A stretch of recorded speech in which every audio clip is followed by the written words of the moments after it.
remercier bien évidemment Marcel Gauchet pour ces propos liminaires. Tout de suite, je me tourne vers vous, Blandine Kriegel.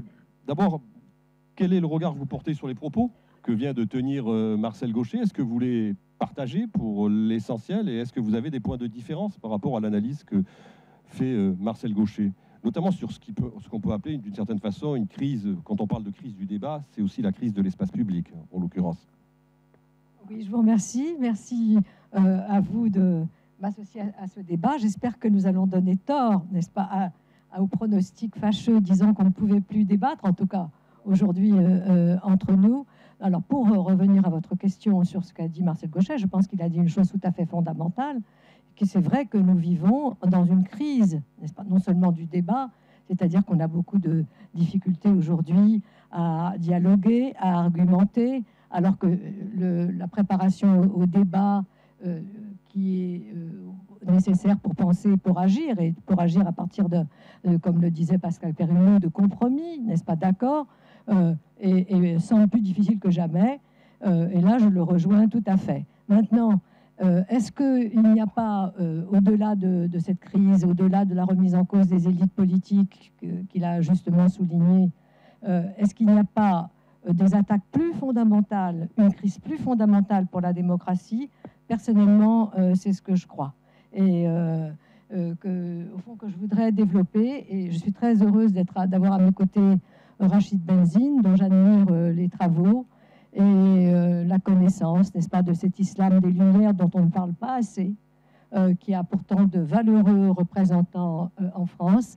Mais essentiellement, si vous me permettez, au fond, je voudrais aujourd'hui profiter de cette réunion pour poser deux questions fondamentales qui sont venues au public. C'est d'où vient notre difficulté à débattre et à dialoguer et comment reprendre un dialogue véritable.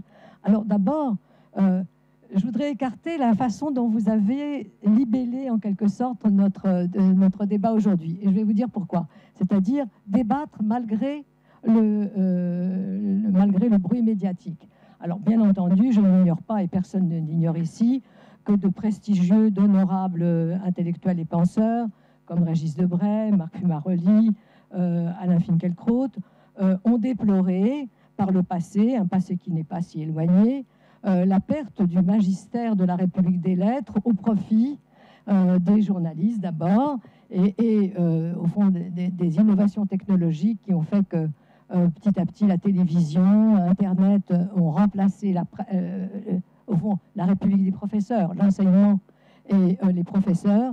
Eh bien, ils nous ont enfermés. Et je dirais que nous sommes tous concernés parce que avec Internet, eh bien, ce n'est pas seulement quelques individus particulièrement remarqués ou remarquables qui peuvent s'exprimer, mais tout un chacun, tous les jours, dans le présent. Donc, effectivement, ça fait du bruit, n'est-ce pas? Ça fait du bruit et ça nous fait perdre surtout la dimension de la transmission, la dimension du passé. Et ça, c'est incontestable. Mais néanmoins, et là, je rejoins Marcel Gauchet, eh bien, je crois que la crise est plus profonde, que d'abord dans les médias, chacun le voit, on débat énormément, mais la crise concerne, en vérité, c'est une crise de la démocratie. Et c'est pour ça que je voudrais prendre deux points, je voudrais développer deux points pour essayer de la comprendre et, si possible, de voir comment on peut revenir quand même à une situation meilleure. Alors, premièrement, eh ben, je vais m'appuyer tout simplement sur ce qui existe aujourd'hui, c'est-à-dire les débats dont nous sommes tous informés dans l'actualité. Vous savez, Bruno Retailleau, par deux formulations qui ne sont pas tout à fait ajustées l'une et l'autre, a relancé un débat sur l'état de droit. Et il suffit d'ouvrir la radio, France Culture ou n'importe quelle autre radio, et on s'est mis à débattre ce qui était auparavant une discussion de spécialistes, n'est-ce pas, de juristes et de spécialistes sur l'état de droit. En effet, Bruno Retailleau a déclaré que l'état de droit n'était ni intangible ni sacré, d'une part, mais aussi, de l'autre côté, que l'état du droit n'est pas l'état de droit. Alors, donc, si vous le voulez bien, quelques mots de réflexion sur la définition de l'état de droit. Alors, l'état de droit, là, je me suis appuyée sur ce qu'on trouve dans Vie publique, qui est une sorte de magazine à peu près officiel de l'administration, qui définit l'état de droit en disant que l'état de droit, c'est trois choses.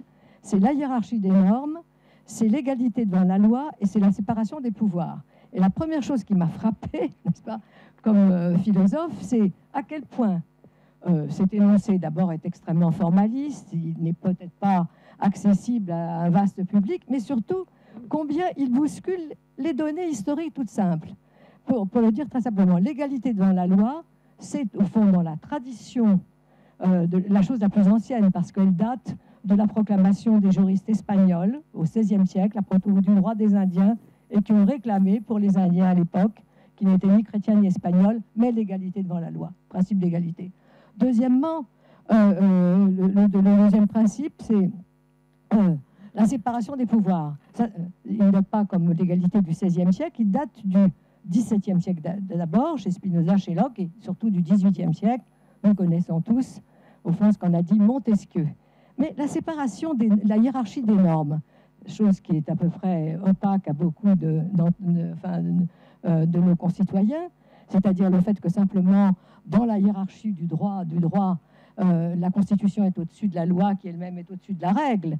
Eh bien, ça, c'est une construction beaucoup plus tardive, qui date du XIXe siècle, et précisément, un juriste autrichien, Hans Kelsen, suivi par beaucoup d'autres juristes, mais qui donne, et là je m'appuie sur une réflexion que j'ai entendue d'une jeune juriste, je crois qu'elle est à la Commission des droits de l'homme et qui m'a semblé très juste, elle dit, mais au fond, c'est très formaliste. C'est très formaliste, et ça oublie, là encore, que l'état de droit n'est pas séparable d'une construction qui n'est pas étroitement juridique, mais qui est historique et géographique. Et si vous me le permettez, sans pousser de cocorico exagéré, eh bien, il faut rappeler en effet que l'état de droit s'est constitué dans le courant républicain au XVIe siècle, autour des idées de Jean Bodin, n'est-ce pas, sur la souveraineté, pour imaginer un État adapté justement à la République, qui ne soit pas un État impérial, c'est-à-dire qui ne repose pas sur la puissance, qui ne soit pas un État dominial, qui ne repose pas sur la domination, mais qui soit justement, qui concentre la puissance dans les mains du souverain pour démilitariser la société, c'est-à-dire mettre en place un État de paix. Et ça s'est fait au XVIe siècle. Et ça, je dirais que c'est le premier pilier du socle de l'état de droit. Mais il a été immédiatement suivi d'une réflexion sur la loi. La loi, parce que ce qu'ajoute Bodin, c'est que désormais, les litiges dans la société devront être arbitrés non par le rapport de force, non par la guerre, mais par la loi. Et donc, il faut développer la fonction législative qui devient la première fonction dans un premier temps. Mais alors la loi, donc deuxième réflexion, sur, au fond, l'obligation du consentement à la loi, n'est-ce pas? La loi doit reposer sur un contrat, c'est la fameuse idée du contrat social qui s'est développée dans toute la philosophie politique du XVIIe, XVIIIe siècle, sur un pacte social du XVIe au XVIIIe siècle, on ne discute que de ça. Et troisièmement, si on accepte de transmettre à l'État nos droits, de se faire justice, n'est-ce pas, de se défendre, tout simplement, alors il faut qu'en retour, l'État nous consente des droits, lesquels, eh bien, c'est les fameux droits de l'homme et du citoyen. C'est un autre pilier, les droits de l'homme et du citoyen, des libertés. Et enfin, on s'est aperçu toujours dans ce courant républicain de réflexion sur la formation d'un État original par rapport aux États impériaux ou seigneuriaux, eh bien que le gouvernement, et ce n'est pas tout à fait la même chose, le gouvernement le plus adéquat à la République, ce serait un gouvernement qui attribuerait la souveraineté au peuple, c'est-à-dire un gouvernement démocratique.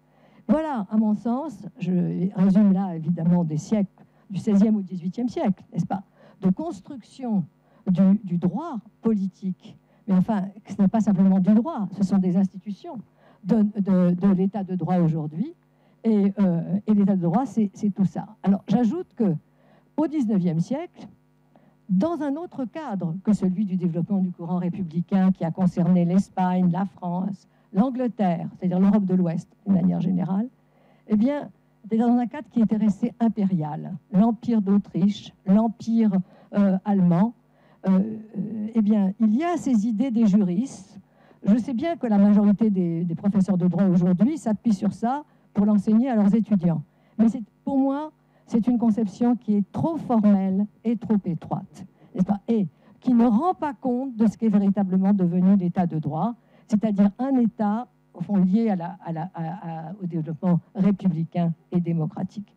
Et je vais ajouter qu'à partir de ce moment-là, parce que c'est ça, ça ne décrirait pas toute notre actualité, eh bien que au XIXe siècle, d'ailleurs un contemporain légèrement plus jeune, puisqu'il est du XXe siècle cette fois-ci, Carl Schmitt, a mis en cause profondément, n'est-ce pas, l'état de droit. Il a mis en cause tout ce qui, non seulement l'état de droit, mais le parlementarisme, et du coup, d'ailleurs, la délibération, le dialogue. Il considérait que c'était parfaitement inutile, que ce qui est beaucoup plus important, c'est l'action, c'est la décision. Il a mis en cause les droits de l'homme, qui dit humanité, dit mensonge, et il a mis en cause, au fond, le libéralisme, parce qu'il estimait que l'état de droit, ainsi pensé, eh bien, tout vient du libéralisme. Il ne prononce d'ailleurs jamais le mot de république. Je vous dis ça parce qu'il n'est quand même pas négligeable le fait que ce juriste, c'est un grand penseur, Carl Schmitt, au fond, lui, a rejoint en 1933, mais déjà avant, il a rejoint le régime nazi, il est devenu le leader des juristes nazis, et il n'a eu de cesse de mettre en pièces, n'est-ce pas, les démocraties, ce qu'on appelle les démocraties libérales, de récuser les démocraties libérales. Et alors, c'est pourquoi il est actuel, Carl Schmitt, au nom de la démocratie, au nom d'une conception de la souveraineté du peuple.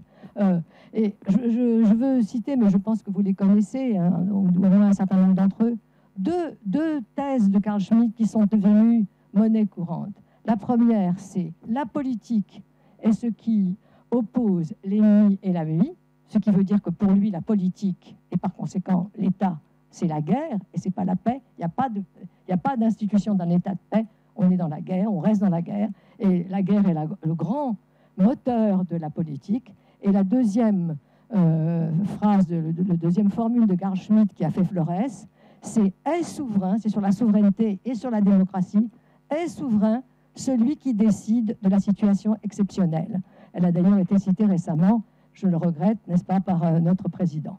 Mais alors, pourquoi? Qu'est-ce qu'il veut dire? Que veut dire Carl Schmitt? Il veut dire que la souveraineté du peuple, elle est le dernier mot de la décision politique. Elle est au-dessus des lois, qu'elle ne tient pas compte de la loi, et que par conséquent, au fond, la démocratie, voilà sa composition, ne tient pas compte de la loi.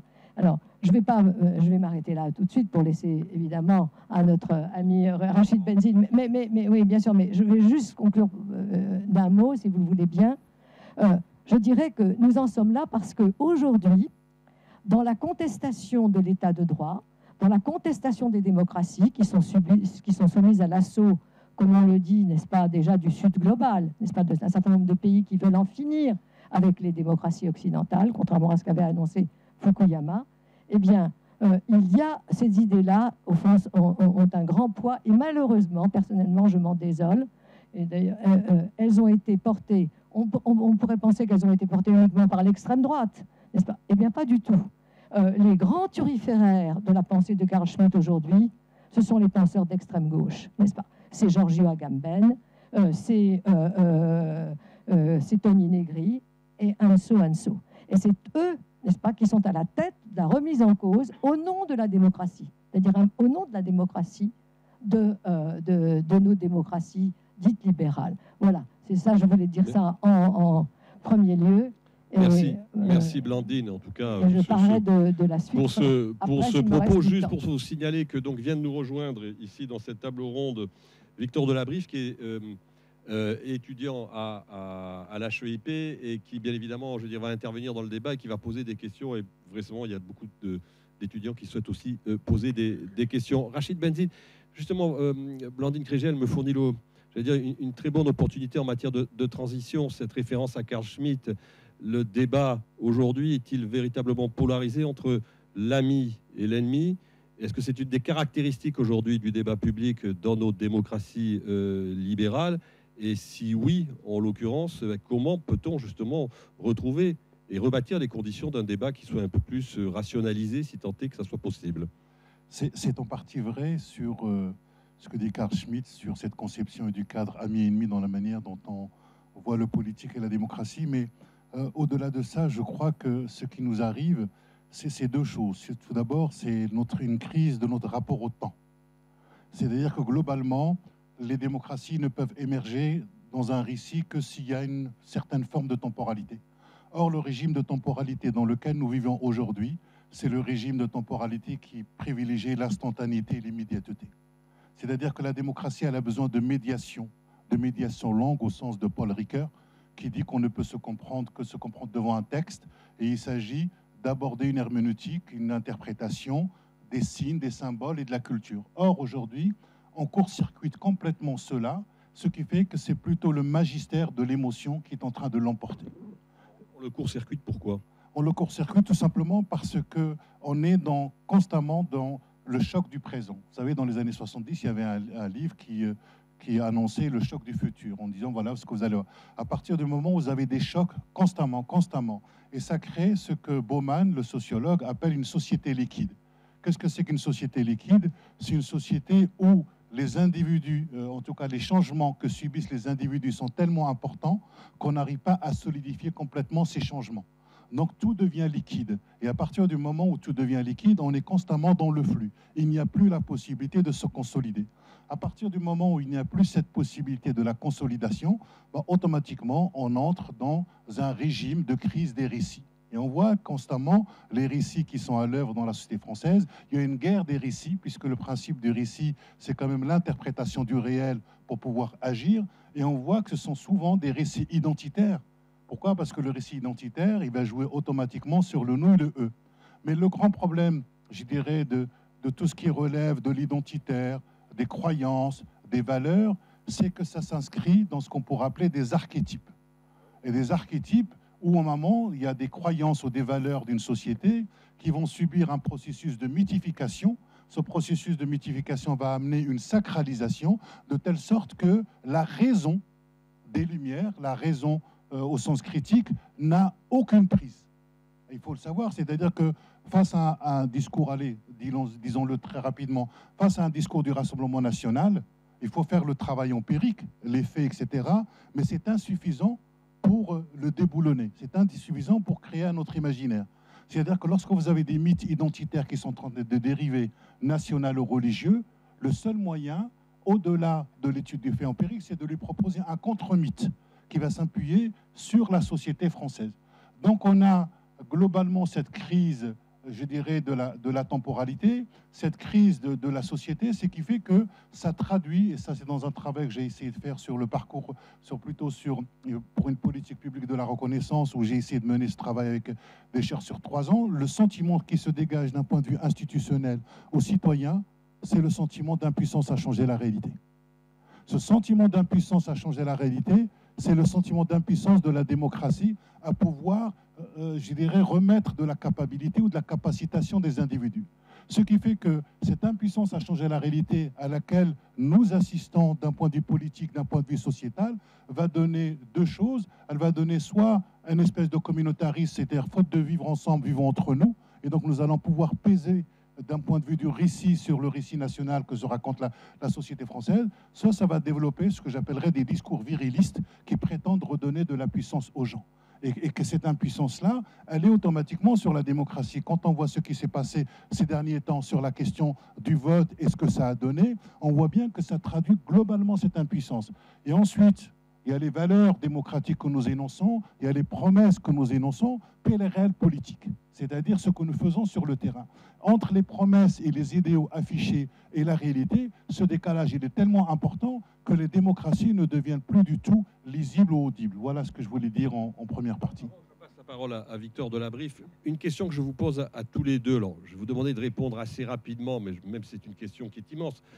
Je vois très bien ce que vous pointez du doigt dans la crise du débat public, mais est-ce que cette crise du débat public, c'est la question que j'ai posée à Marcel Gauchet, c'est pas la crise du politique? Est-ce que c'est pas aussi la crise du politique? Est-ce que c'est pas la crise de la représentation? Et est-ce que c'est pas la crise finalement d'un pouvoir politique qui n'est plus capable de répondre aux attentes et aux aspirations des citoyens? Est-ce que finalement ce n'est pas ça aujourd'hui la cause matrice de tous les maux que nous traversons, l'impuissance du politique, en tout cas qui est perçue comme telle par, on le voit d'ailleurs, élection après élection, par des segments importants de l'opinion publique et du corps électoral. Blandine Kriegel. Je ne sais pas si je vais pouvoir vous répondre complètement, mais bien sûr, il y a une impuissance du politique. Sinon, on aurait une majorité stable à l'Assemblée nationale, alors qu'on voit bien qu'il y a 3 blocs et que c'est très difficile à trouver. Donc, là, je crois que tout le monde sera d'accord avec cette description. Mais finalement, au fond, ce qui me frappe le plus, c'est le débat politique lui-même, n'est-ce pas ? Porté d'ailleurs par 2 choses. Premièrement, par un assaut qui est incontestable de l'extérieur contre les démocraties, dont parle très bien d'ailleurs Dominique Schnapper dans son dernier livre. Vous savez, les BRICS, les pays qui sont contre les démocraties occidentales au nom du décolonialisme et qui refusent ce modèle, n'est-ce pas ? Ça, c'est un premier. Et deuxièmement, à l'intérieur, chez nous, avec la montée de la violence, une violence estimée normale et nécessaire, avec le non-respect des institutions. Là, j'ouvre une parenthèse pour dire que j'ai été extrêmement frappée par la façon dont Michel Barnier a répondu au discours qu'il jugeait agressif de Mathilde Panot à l'Assemblée nationale. Il lui a dit, en lui donnant toutes ses qualifications d'élu, Madame la Présidente Mathilde Panot, je suis très surpris parce que je reviens à l'Assemblée nationale après de longues années, mais je dois vous dire que je prends un engagement, c'est que aussi agressive que vous serez, eh bien moi, je multiplierai les signes de respect et de courtoisie. J'ai trouvé ça remarquable parce que je trouve qu'à l'intérieur, dans un premier temps, à l'intérieur et surtout dans les institutions, c'est ce qu'il faut faire. Mais la deuxième chose qui me paraît fondamentale, c'est que le débat maintenant politique, n'est-ce pas, c'est sous la poussée des extrêmes, c'est polarisé sur 2 thématiques qui ne s'accordent pas. La première thématique, c'est que ceux qui finalement défendent la démocratie au nom des droits de l'homme, uniquement au nom des droits de l'homme et des libertés, et qui du coup interdisent à l'État de se défendre contre le terrorisme, n'est-ce pas, au nom des droits de l'homme. On n'arrive pas à avoir une politique de défense efficace contre les meurtres que subissent des professeurs dans l'école, les meurtres que subissent nos concitoyens, ou le développement du narcotrafic dans les banlieues. On ne le fait pas au nom, n'est-ce pas, d'une certaine idée des droits humains qui doivent toujours être respectés, d'un côté. Et de l'autre côté, au nom d'un autre principe, qui est le principe de la souveraineté nationale qui est le dernier mot, n'est-ce pas, de notre démocratie, eh bien, on doit se débarrasser du droit, de l'abus de droit, de l'état de droit. Eh bien, alors, je vous dirais que pour moi, ces 2 positions ont à la fois raison et tort. Elles ont tort, d'abord pour commencer, elles ont raison. Je commence par l'idée qu'il faut garder absolument les droits humains, il ne faut pas s'en débarrasser, parce que d'une part, c'est la gloire de notre patrimoine républicain français, n'est-ce pas ? Et il ne faut pas se débarrasser des droits humains, jamais. Il faut les appliquer, mais ils ne sont pas la totalité, ils doivent être ajustés aux autres aspects de au fond de notre code républicain. Et deuxièmement, pour ce qui concerne, si vous voulez, au fond, un raccourci saisissant, introduire une préférence nationale, introduire l'idée que la démocratie, c'est seulement la loi du nombre, la loi de la majorité. Bref, une conception qu'on désigne à bon droit, comme le font les politistes, comme une conception populiste de la démocratie. Eh bien, là, si vous voulez, là, il y a une bonne raison de défendre la souveraineté nationale, parce que les États de droit doivent se défendre quand ils sont attaqués. Ça ne veut pas dire l'état de paix, ça ne veut pas dire que si on vous attaque, vous ne devez pas vous défendre. Et le droit international moderne, qui est le droit des démocraties, l'assure. Mais en revanche, on ne doit pas, au nom de la loi du nombre, considérer que la démocratie, c'est la loi du nombre. Et ça, on le sait depuis quand ? On le sait depuis la Seconde Guerre mondiale. Rappelez-vous-le, Hitler est monté tout à fait légalement par la loi de la majorité au pouvoir. Le maréchal Pétain également en France, n'est-ce pas ? Or, c'était en plus l'Assemblée élue du Front populaire. bref, en des temps d'occupation, mais il y avait un vote tout à fait légitime, tout à fait légal. Et que qu'ont-ils fait l'un et l'autre le lendemain? Ils ont anéanti, n'est-ce pas, l'état de droit et la République. Et par conséquent, il y a des choses où, au nom de la loi de la majorité et au nom de la souveraineté du peuple, on ne doit pas toucher sans prendre beaucoup de précautions. Et donc, il faut arriver à réconcilier, à ajuster. Voilà, c'est ça, à mon avis, le véritable débat politique aujourd'hui. D'ailleurs, c'est extraordinaire que les questions politiques soient devenues en premier lieu des questions de droit politique. Moi, je suis contre un juridisme étroit, je viens de le dire en première partie.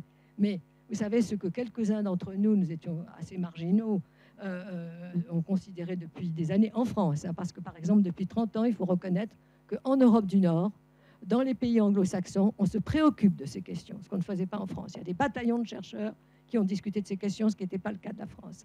Mais aujourd'hui, ces questions, elles sont des questions du forum.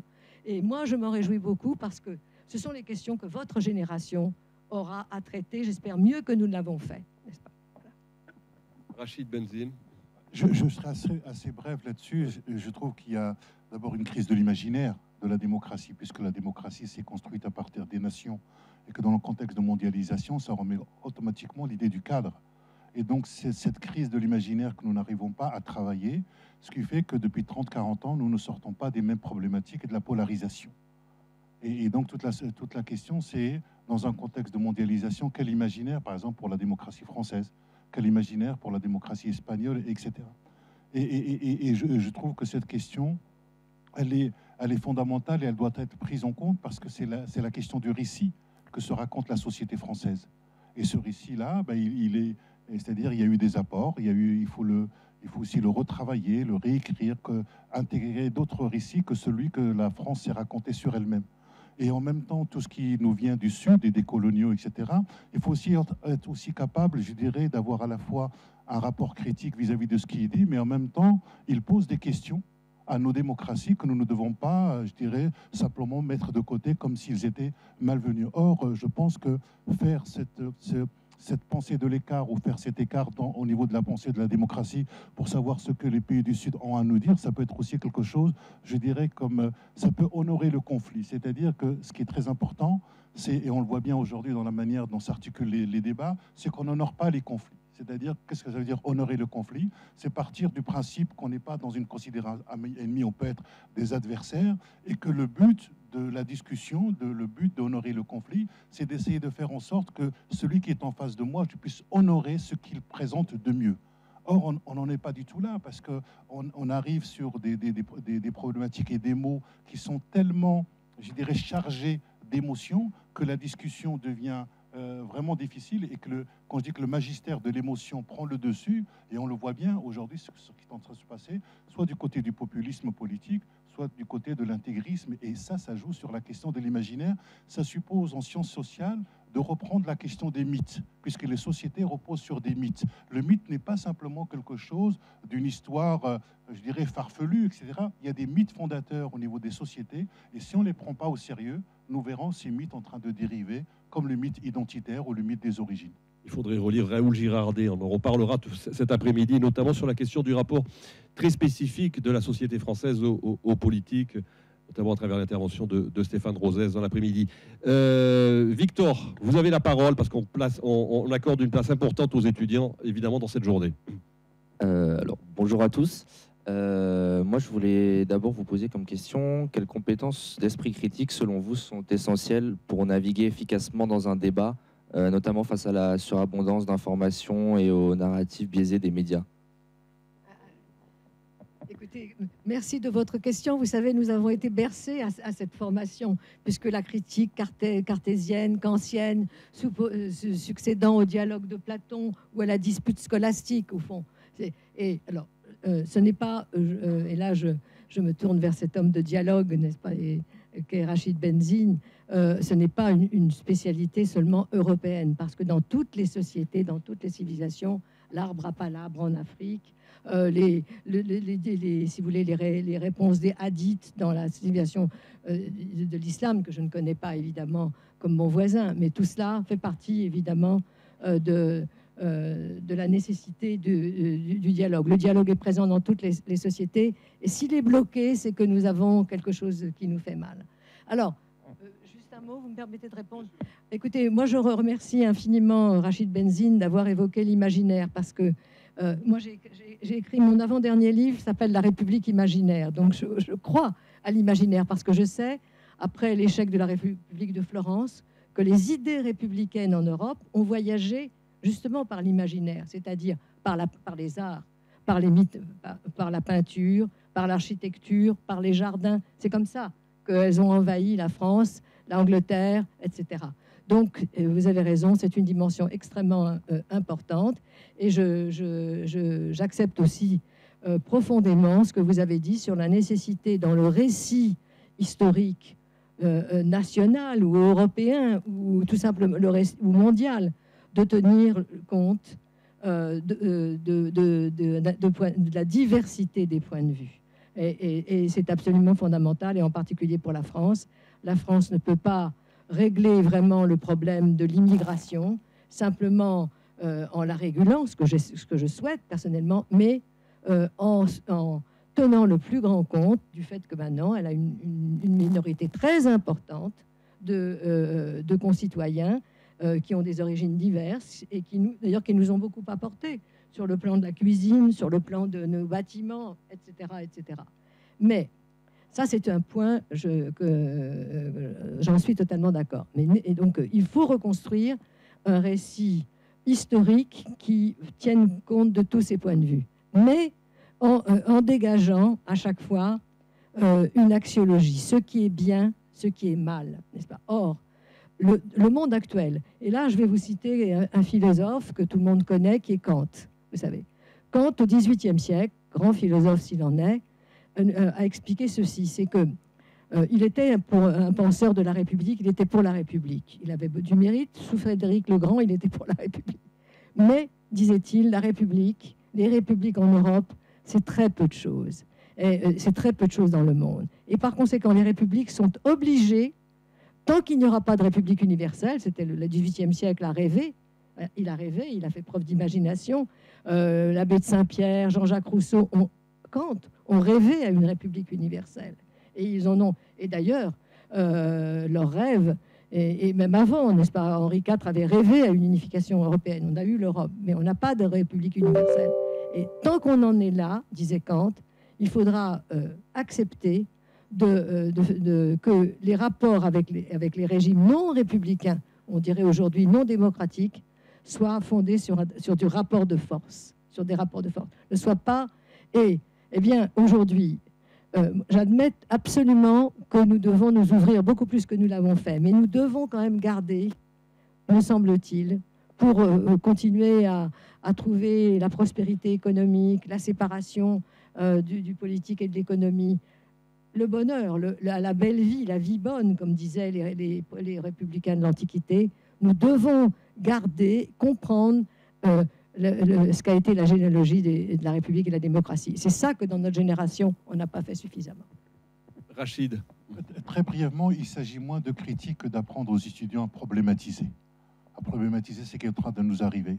Simplement, et de savoir qu'on ne peut pas problématiser sans théorie. C'est-à-dire qu'il y a toujours des théories sous-jacentes, sociologiques, politiques, et que sans théorie, il n'y a pas de possibilité d'action. Et ce qui manque aujourd'hui, c'est globalement, est-ce que vous êtes au clair sur les présupposés de vos propres représentations? Est-ce que vous êtes au clair, c'est les présupposés des théories sous-jacentes à ce que vous êtes en train de dire? Et ça, pour moi, c'est ce travail archéologique, implicite, explicite. Et ensuite, on apprend justement à problématiser. Parce que j'ai l'impression que parfois, cette critique-là, qui n'est pas véritablement une critique, devient une espèce de refus de prendre sa place dans le débat. Voilà. Un mot, parce que je voudrais qu'il y ait une dernière question des étudiants, et après, il faut qu'on passe à l'autre table. Juste un mot. Là encore, n'est-ce pas, je ne peux que donner acte de la justesse de son observation à Rachid Benzine, mais à évoquer aussi ce qu'a expliqué très bien Pascal Perrineau ce matin. C'est qu'aujourd'hui, et c'est d'ailleurs toujours le cas dans les démocraties, au fond, ce sont des approches critiques de la démocratie qui l'ont emporté. Et en tout cas, dans ma génération, c'est comme ça, n'est-ce pas? la majorité de l'université s'est engagée dans des critiques de notre tradition. Et elle a oublié, on a oublié en grande partie, bien sûr, il fallait critiquer beaucoup de choses. Sans cela, on n'aurait pas eu, n'est-ce pas, tous les développements de l'État-providence, du droit social, et on peut s'en réjouir.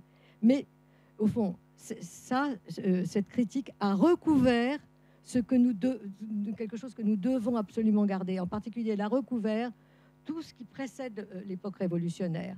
Parce qu'au 19e siècle, au 19e et au 20e siècle, les systèmes de pensée, puisque vous me parlez des bases théoriques qui ont dominé l'Europe, eh bien, on les connaît très bien. C'est la révolution sociale, le libéralisme, la révolution conservatrice. Et qu'est-ce qui a été recouvert? Justement, ce qui revient aujourd'hui, ce qui revient, ce qui affleure, c'est-à-dire, au fond, tout le droit politique, la généalogie des républiques démocratiques. Tout ça a été recouvert et on n'en a pas ou trop peu parlé. Trop peu parlé. Et c'est ça qui nous revient aujourd'hui. C'est ça la base théorique que nous devons élucider aujourd'hui. Merci Blandine. Une dernière question, peut-être pour les étudiants. Victor? Moi, je voulais poser une question par rapport aux nouvelles formes de médias d'influence, notamment les réseaux sociaux. Comment est-ce que vous voyez cette émergence et qu'est-ce que cela suscite chez vous par rapport notamment au débat dans la démocratie? Oui, Rachid. Je répondrai là encore très brièvement. Je pense que vous devez vous intéresser absolument sur la crise de la temporalité, puisque Saint-Augustin dit à un moment, le temps, je sais ce que c'est, mais dès qu'il s'agit d'en parler, je ne sais plus. Et donc le récit vient au secours du temps pour articuler. À partir du moment où les réseaux sociaux sont dans ce rapport à l'immédiateté et à la spontanéité, la question c'est comment on trouve un rapport au temps long. Ce rapport au temps long ne reviendra plus. Au sens aristotélicien, quand vous étiez au lycée, ou même aujourd'hui, c'était thèse, antithèse, synthèse, et la synthèse, c'était quand même le dépassement de la dialectique thèse-antithèse. Ça supposait une confiance dans l'avenir et dans la résolution. C'est-à-dire qu'il y avait une espèce de récit du futur. À partir du moment où le récit du futur s'est effondré, on est dans un éternel présent. Et donc, on ne va pas revenir à la nostalgie, c'est pas ça qu'il faut aller. Par contre, ce qu'il va falloir développer, c'est une épaisseur du temps. C'est-à-dire une manière de vivre le temps où il y a quelque chose qui est épais. Et ça, c'est possible lorsque vous arrivez à rentrer dans un livre sans regarder votre téléphone, lorsque vous allez voir un musée sans regarder votre téléphone, lorsque vous êtes à table sans regarder votre téléphone. Il va falloir retrouver, à la fois dans le politique et dans le social, cette épaisseur du temps. Merci beaucoup. Alors, écoutez, on va vous remercier. On aurait bien évidemment poursuivi très longuement cette table ronde.